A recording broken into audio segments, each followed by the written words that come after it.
God had already blessed the United States to become the wealthiest nation in the world. So the real question is this: why did we need lotteries and casinos to make even more money? How did a nation so blessed drift so far from the righteousness that once protected it? And what spiritual forces were unleashed when we legalized what God forbids? Before we talk about corruption, businesses, airlines, candy, or the culture war, we must first understand this fundamental truth. God does not bless a nation because it is perfect. He blesses a nation because of the righteousness of the people within it. For generations, America was blessed not because Americans were free from sin, far from it, but because many people still honored God, upheld moral conduct, valued honesty, defended the oppressed, and built institutions that reflected conscience. As God teaches in Scripture, He does not change the condition of a people until they change what is within themselves. Quran 13:11. America was blessed because righteousness once outweighed wrongdoing. The Constitution, the fight to end slavery, the sacrifices of the righteous, these gave America time to correct itself. But when a nation eats from the forbidden fruit, when it legalizes sin, normalizes temptation, and invites immorality into its economy, the blessing begins to lift and the darkness begins to grow. And that is where our story begins. The day America legalized sin and called it good. Before the lottery became legal, the illegal numbers game existed, but 90% of Americans stayed away from it. They understood that gambling was morally dangerous, financially destructive, and spiritually corrupting. But when the United States legalized the lottery, something far deeper happened than most people realize. A spiritual wall collapsed. A sin that had once been hidden in the shadows was suddenly placed on bright billboards, in gas stations, on television, and in the hands of everyday people. Overnight, it transformed from forbidden to acceptable. And when temptation becomes acceptable, participation becomes inevitable.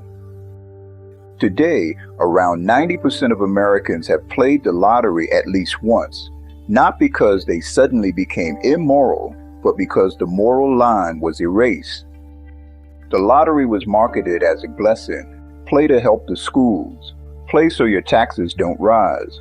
Play so someone like you can become wealthy overnight. But more than 40 years later, taxes continue to rise, schools continue to close, poverty continues to grow, and instant wealth remains a myth. Ask yourself this: have you ever met anyone who personally knows a major lottery winner? I haven't, and yet millions continue to play, hoping that disobedience will lead to blessings. But God teaches us something different. Blessings come from righteousness, not temptation. Proverbs 14:34. Righteousness exalts a nation, but sin is a reproach to any people. A nation cannot be blessed by that which God forbids. Once the lottery became legal, the rest of society learned a dangerous lesson. If the government can exploit people, so can we. Businesses watched closely. They saw the profits. They saw the justification. They saw people accept what they once rejected. And the message became clear. Exploitation works. People will tolerate it, and if it's legal, it's moral enough. Soon, corruption spread from one industry to another, just like a spiritual virus. But nothing revealed this more clearly than what I experienced while traveling across Asia. While traveling from the Philippines to Cambodia, I believed I had paid for 2 checked bags on Singapore Airlines. But at the counter, I was told something shocking. My payment only covered 1 suitcase on one part of the journey, and 1 suitcase on another part, and nothing for the second bag on the first flight. The cost to check my second suitcase, $1,200 US, more than double the price of the entire airline ticket. And this wasn't an accident. It wasn't a misunderstanding. It wasn't confusion. It was a system designed to extract money through deception, manipulation, and dishonesty. And what I experienced is not unique. Travelers everywhere are charged $600 overweight fees for a carry-on, $150 for a bag that exceeds the limit by a single pound, $65 for a carry-on they were previously told was free. This is not customer service. This is exploitation, legalized, normalized, and justified. And it spread worldwide because the moral foundation of business collapsed the moment America endorsed temptation as revenue.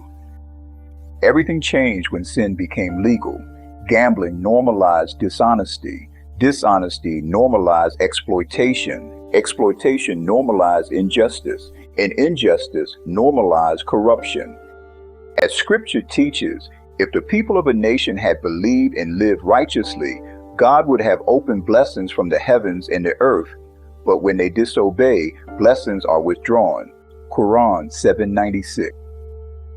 When I returned to the United States, the sight of people lining up for lottery tickets, spending $10, $20, even $50 at a time, grieved me deeply. What troubled me most was watching an elderly woman buying tickets, her hands shaking, hoping that this false promise would give her enough money to survive. Many of the same people begging employers for raises were giving away more money to the lottery than they were saving for their families. Eventually, I moved to Alabama, one of the few states where the lottery was still illegal. I wanted to live where I didn't have to see the lines, the desperation, the false hope. But shortly after I arrived, I discovered that the state legislature was voting the very next day on whether to legalize the lottery.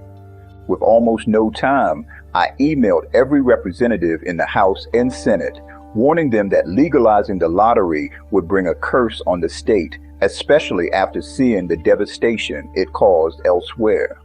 One representative wrote back, "You are the only person who wrote to me asking us not to legalize the lottery." When the vote came, the Senate voted no, the House voted yes. As far as I was concerned, it was over. Alabama would not have the legal lottery, not yet. But then something shocking happened. They threw out the first vote and decided to vote again. This time, the Senate, which had voted no the first time, voted yes. The House, which had voted yes the first time, voted no. And that second vote stopped the lottery from being legalized in Alabama. Alabama rejected the lottery, and I thank God for that victory. As God teaches, He will not allow disbelievers to triumph over true believers. Alabama stood against legalized sin, and God stood with them. Even when a nation falls, righteousness can still win battles. If Part 1 shows how legalizing sin corrupted adults, Part 2 reveals how businesses began shaping the minds of children. This lesson begins in the grocery store. Years ago, candy was placed high on shelves, out of reach of children. Retailers respected parents. They understood that temptation must not be placed in a child's hand. But today, candy is placed at the exact eye level of a small child, where they can grab it without asking. This is not accidental. It is design, it is strategy, it is psychological manipulation. Retailers know toddlers will grab candy, parents will face tantrums, embarrassment will force surrender, and the business will profit. But something deeper is happening. Children are being trained to reach for what they desire, even when it is not theirs. This is moral conditioning impulsiveness, indulgence, entitlement, craving, taking without asking. It is training in the opposite direction of righteousness, discipline, and patience. Parents now routinely discover candy hidden in their child's pocket, not because the child is wicked, but because the environment is designed to provoke temptation. This is not marketing. This is behavioral engineering, and it mirrors the culture war itself. The candy aisle represents modern ideologies, sweet on the outside, addictive on the inside, harmful when consumed, easy to reach, hard to resist. Just as candy harms the body, false ideologies harm the soul. Just as candy weakens discipline, progressivism weakens morality. Just as candy is placed at eye level, temptation is placed at every level of society. And just as candy trains children to crave indulgence, society now trains adults to crave sin. This is how a nation loses its moral foundation, one impulse at a time. The same spirit behind the candy display is behind the airline fees, the deceptive pricing, the junk fees, the hidden taxes, the unauthorized charges, and the online traps that plague everyday life.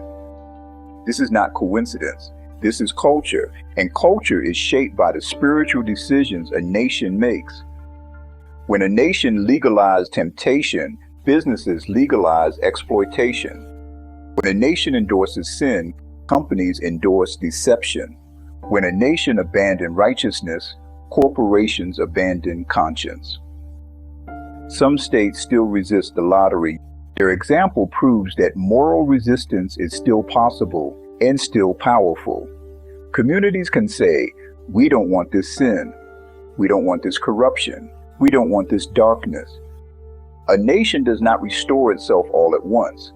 It restored itself one household at a time, one community at a time, one county at a time, one stand at a time.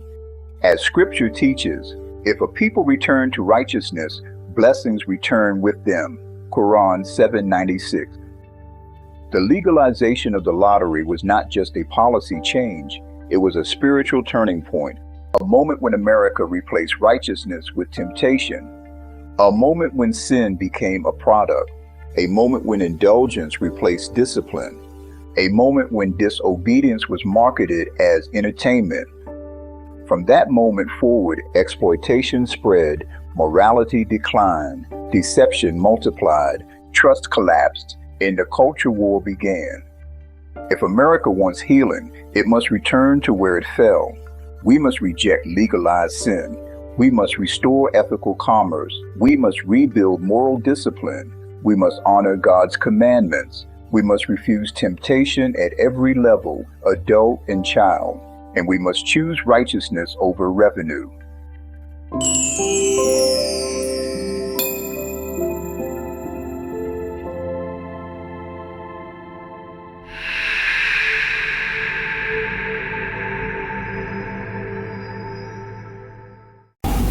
Thank you for joining me for this episode of Beyond the Veil.